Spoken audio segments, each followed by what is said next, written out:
Jack didn't bother to brush the dirt off his rotten suit. Some say cleanliness is next to godliness, but he figured the big man upstairs or even the head honcho of hell didn't factor into his current situation. There was a spent bullet rattling around in his empty skull after all, and he couldn't recall ever seeing anything resembling a tunnel of light or even a sucking pit blacker than night. Besides that, digging from the wrong end of a grave was tiring work, and he still had more to do that night. With empty eye sockets, he spotted the handle of a shovel partially hidden under dead and decaying leaves. He assumed whoever buried him there had accidentally left it behind, thus marking the spot where his remains had been hidden. Not bothering to consider the irony of it all, he let out a breathless sigh of relief, simply glad he didn't have to dig any more with his hands. The how and why of his resurrection was a mystery to him, but somehow he knew what had to be done and where he had to go. He only hoped he could hold together long enough to complete his task. With limbs lacking connective tissue or ligaments to hold them together, he leaned down and picked up the rusty tool. Despite the absence of muscle tissue, he gripped its handle tightly and rested its long wooden shaft upon his bony shoulder. Defying more than a few natural laws, he did all these things and then turned away, shambling through the woods toward his final destination. He had a long road to travel and another grave to dig that night. He clumsily shuffled his way through the overgrown thicket on the edge of the woods, past a dead-end sign, and headed directly up the center of May Street. Children, dressed in all manner of colorful costumes, walked along the sidewalks. Plenty of them gawked at the animated corpse of Jack Marlon, but no one saw his appearance as the coming of the zombie apocalypse. In fact, he fit in quite well with all the other ghoulish creatures roaming the streets that night. There really was no better night for his return topside. After all, pretty much anything goes on the 31st of October. One kid made up to look like a hamburger yelled out to him, "Super scary costume, Mr. Bickle. You've really outdone yourself this year." Jack didn't know who Mr. Bickle was, but he took the misplaced compliment as a sign he'd see little resistance on his trek through town. If it weren't for his jawbone lying somewhere back in the thicket, he might have responded with a "right back at you, kid." Instead, he ignored the boy and continued his slow, arduous walk down the street. He figured it was probably for the best he didn't try to speak. None of the trick-or-treaters seemed daunted by the thing held together with nothing more than filthy, rotten clothes, and a will stronger than death itself. But even a single guttural grunt or growl might have inspired unwanted scrutiny. The last thing he needed was an angry mob intent on doing some zombie bashing. By the time he reached the opposite end of May Street, the sidewalks were vacant, and most front doors were illuminated only by moonlight. Turning left, he took to the sidewalk to avoid attracting too much attention. The next few hours crawled by at a pace matching his own sluggish stride. Other than a few blaring car horns and one inaudible slur, he walked along unnoticed and undeterred. Crossing the street toward the end of his journey, he tripped on the curb and did a faceplant on the sidewalk. As he rose to his feet, something the size of a fist slipped out of his ragged clothing and burst open on the cement. Thinking another part of him had fallen off, he looked down to see if it could be salvaged. Lying there on the sidewalk was a rotten piece of cloth, surrounded by charred bits of bone. He only had to compare them to his own hands to confirm they were broken finger bones. The knuckles, being the only bits not touched by fire, made him think of popcorn for some strange reason. A phantom pain where his stomach used to be stopped him short of reminiscing about his past life. With a swing of his shovel, he scattered the bones. Not giving 1 second to consider the bones' significance, he moved on toward his destination. A shaggy dog with dirty, matted fur came upon him about a block from his destination. It followed along behind him, probably hoping there was still some marrow left in his bones. He shooed it away with the business end of his shovel when it got too close for his comfort. "If anyone's burying anything tonight, Fido, it sure as hell ain't gonna be you." The thought made him chuckle inwardly as he came upon a railroad crossing. Walking over the tracks brought up memories of his wife. She always crossed her fingers when passing over train tracks. She insisted he do it too, but he never played along. In fact, he always chided her for being so superstitious. Suddenly overwhelmed with regret, he did it for her then and lost a finger for his efforts. Not bothering to pick it up, he continued on. For the second time that night, he felt a strange tingling in his bones. Shrugging off the doubt welling up inside, he quickened his pace, certain that whatever was holding him together had an expiration date. He stopped for a moment when he came to the edge of the cemetery and gazed out over the landscape. He wasn't present when he was interred there. Well, only in the way that counts, but somehow he knew on the other side of the property was an empty coffin and a headstone with his name on it, and right beside it was where his wife rested. She was alive the last time he saw her, but in the same mysterious way he knew where his grave was. He also knew she was dead as well. Walking amongst the grave markers and headstones gave him a little taste of the tranquility no unmarked grave could ever give him. To finally be at rest beside the woman he loved was all he wanted. He didn't know who had dug him up and buried him in the woods at the end of May Street. Nor did he understand why anyone would do such a thing. He decided it didn't matter because he'd taken matters into his own hands and would finally be at peace very soon. With the shovel gripped tightly in his dead, cold hands, he stepped up to his headstone. Etched into the stone was his name, the timeline of his life, and a simple message: beloved son, father, and husband. Beside that was his wife's stone. He brushed a reddened leaf off the top of it and turned back to his plot. Time to get back to being dead and buried, he thought as he sunk the head of the shovel into the ground. He pressed it deeper with his foot and heaved out the first shovelful of dirt. As he tossed it to the side, a voice broke the silence surrounding the graveyard. "How exactly do you intend to put all that dirt back when you're done?" Jack spun around to discover a tall man in a plain black t-shirt and blue jeans. Not seeming the least bit shocked by the animated corpse of Jack Marlon standing before him, he exclaimed, "Ah!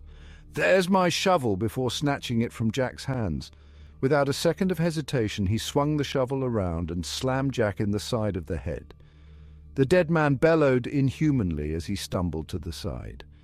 Just as he regained his footing, the stranger swung the shovel upward, catching him square on the chin and dropping him hard onto his back. Seconds later, a boot pressed heavily on his chest. He could hear his ribs cracking as he desperately clawed at the man's leg. The stranger stabbed the shovel into the ground beside the dead man's head and grabbed him by the arms.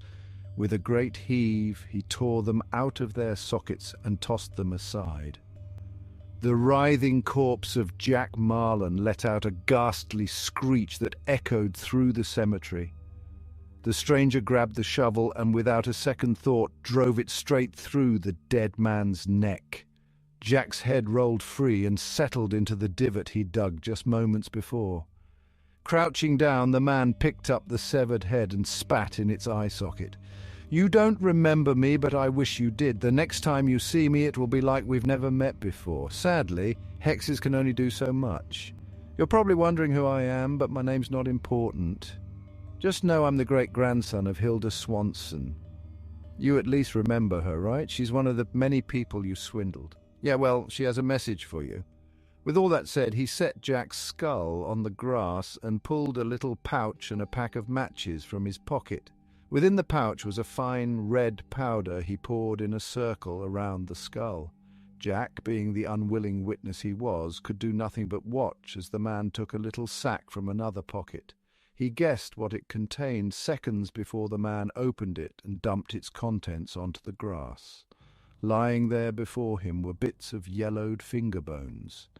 The man placed the bones around the skull with the knuckle end of each sticking outside of the red circle. Mumbling a few inaudible words, he struck a match across the top of Jack's head and dropped it onto the circle. A green flame burst to life and quickly encircled the skull of Jack Marlon. The flames rose up around him and flickered threateningly. Jack awoke as if from a dream.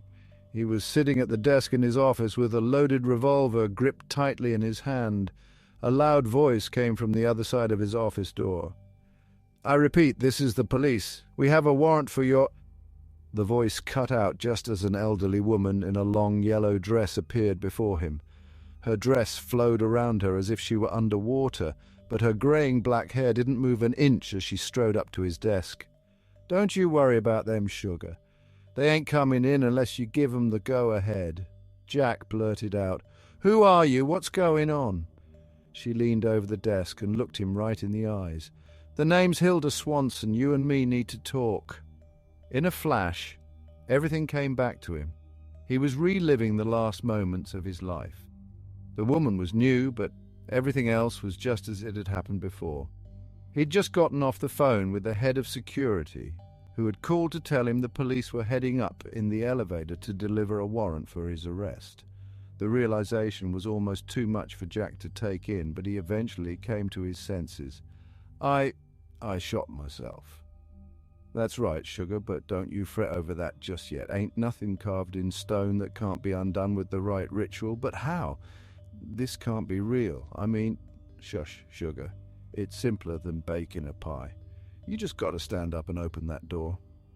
Jack sat there staring at the ethereal figure standing before him. But what would that do? Hilda shook her head in frustration. "Seems I got to spell it out for you. You go ahead and let them men in here so things can move along as they should in the first place. Things should sort themselves out from there. But I don't want to go to jail." Hilda slammed her hands down on the expensive mahogany desk. "Oh, you damn coward. You'd rather leave this mess for your family to clean up? Yep, I guess you would. It's what you done before. So what you waiting for? Go ahead, put that gun in your mouth. Pull that trigger." Jack looked at the revolver in his hand. He wondered how things had gone so wrong. Convinced he'd never get caught, he dug himself deeper and deeper until he inevitably ended up where he was, deciding between whether to eat a bullet or face the shame and humiliation awaiting him on the other side of that door. Discovering a courage he didn't know he had in himself, he stood up and walked around his desk. He dropped the revolver at his feet and stepped up to the door. Taking a deep breath, he reached for the doorknob. Hilda began to cackle wildly as he swung the door open. There were no police standing there, or even his secretary typing away at her desk. Instead, all he saw was the graveyard he'd walked all night to reach. "You damn fool, ain't nothing can undo what you done," Hilda exclaimed between bouts of insane laughter. He spun around to confront her. "I don't understand. You said—" The old woman's laughter died as a twisted grin replaced the laugh lines on her face. "Yep, I said what I said, but only so I could watch you blow your brains out again. This the first time you ever chose option 2. Took you long enough, but it don't change nothing. You dead and so am I. But nothing, sugar. I died waiting for those in charge to figure out where you hid all your stolen gains, and so did plenty of other people you cheated. No doubt you locked it all away in some Swiss bank and ain't nobody ever gonna get at it. So all that leaves little old me with is the chance once a year to shit in your cornflakes. And believe you me, that's just what I aim to do for as long as my kin keep pumping out babies and teaching them all about you. As long as they keep the tradition alive on Halloween, you ain't ever gonna rest easy beneath that fancy headstone." Utterly dumbfounded, Jack could do nothing but sputter and gasp in shock. She said he'd never rest in peace, and he believed her. He wondered in that moment how long this whole sordid affair had been playing itself out, but he didn't bother asking. He doubted she'd tell him, and he didn't think he really wanted to know. Lost in a mire of self-pity, he failed to notice Hilda step up behind him. Rising up on the balls of her feet, she leaned in close and whispered in his ear, "All that's left is to get you back in the ground. See you next year, Jack." With his name barely out of her mouth, she leaned into him hard and shoved him through the door. About an hour later, Jack was once again dead to the world and settled back in his unmarked grave in the woods. Hilda's great-grandson tossed a small bag bound with a leather cord onto the corpse. Its contents crackled and hummed with the promise of dark and impossible feats. He then filled the hole. When his task was done, he laid the shovel beside the mound and covered it all with leaves and branches. As the sun began to peek over the horizon, he uttered the 5 words he ended every Halloween with. "See you next year, Jack."